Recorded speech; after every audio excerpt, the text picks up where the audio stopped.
तीर माना कोटा लड़ने के बीच मावो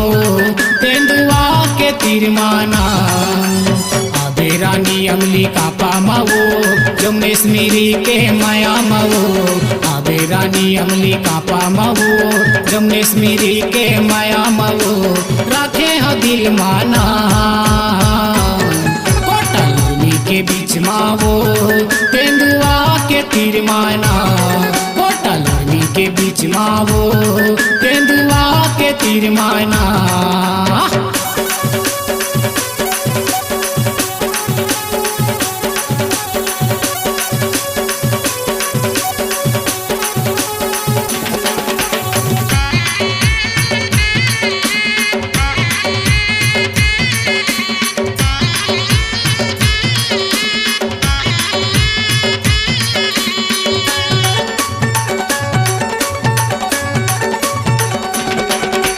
जिला बिलासपुर तहसील है कोटा रखते पूरी मोरे थाना है वो अमली का पामा रेखा रानी यही मोर पता ठिकाना है वो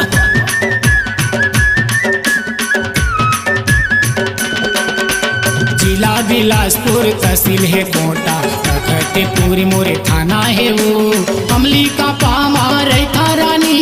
यही मोर पता ठिकाना है वो अमली का पामा रेखा रानी यही मोर पता ठिकाना है वो आबे तय उतर में बस माओ अमली का पके सड़क माओ आबे तय उतर में बस माओ अमली का पके सड़क माओ राखे ह दिल माना कोटा लड़ने के बीच मावो तेंदुआ के तीर माना कोटा लड़ने के बीच मावो तेंदुआ के तीर माना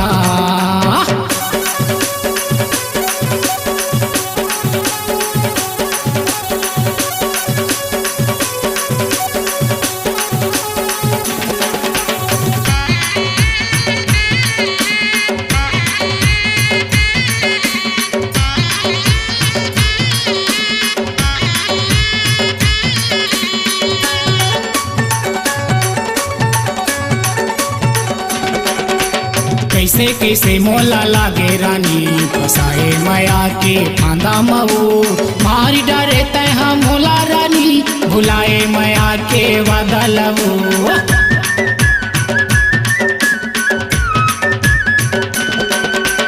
कैसे कैसे मोला लागे रानी फसाए माया के फांदा मऊ मारी डरे तय मोला रानी भुलाए माया के वादा लवो मारी डरे तय मोला रानी भुलाए माया के वादा लवो आबे रानी तैया किला मवो अजय के पान खेला मवो आबे रानी तैया किला मवो अजय के पान खेला मवो मंदिर तीर माना कोटा लड़ने के बीच मावो तेंदुआ के तीर माना कोटा लड़ने के बीच मावो तेंदुआ के तीर माना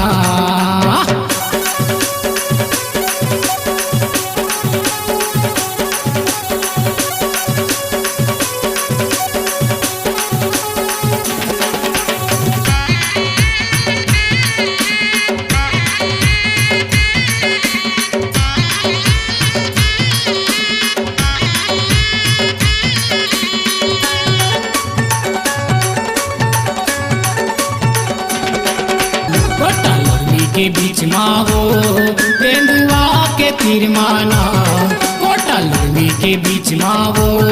तेंदुआ के तीर माना आबे रानी अमली का पामावो जमनेश मेरी के माया मावो आबे रानी अमली का पामावो जमनेश मेरी के माया मावो राखे ह दिल माना कोटा लड़ने के बीच मावो तेंदुआ के तीर माना कोटा लड़ने के बीच मावो तेंदुआ के तीर माना सोने बंधा के तीर माना लामे केना के तीर माना करगी के तीर माना धूमा के तीर माना अपनी आवाज को दीजिए एक नया मुकाम। डिजिटल रिकॉर्डिंग की दुनिया का जाना पहचाना नाम स्वरांजलि, जहां गूंजती हैं ध्वनियां अपनी माटी की सौंधी सुगंध के साथ। छत्तीसगढ़ी संगीत के विविध रंग जो पहुंचाते हैं पूरे प्रदेश में डिजिटल रिकॉर्डिंग के संग। स्वरांजलि स्टूडियो, नेमीचंद गली नंबर 2, गंजपारा, रायपुर।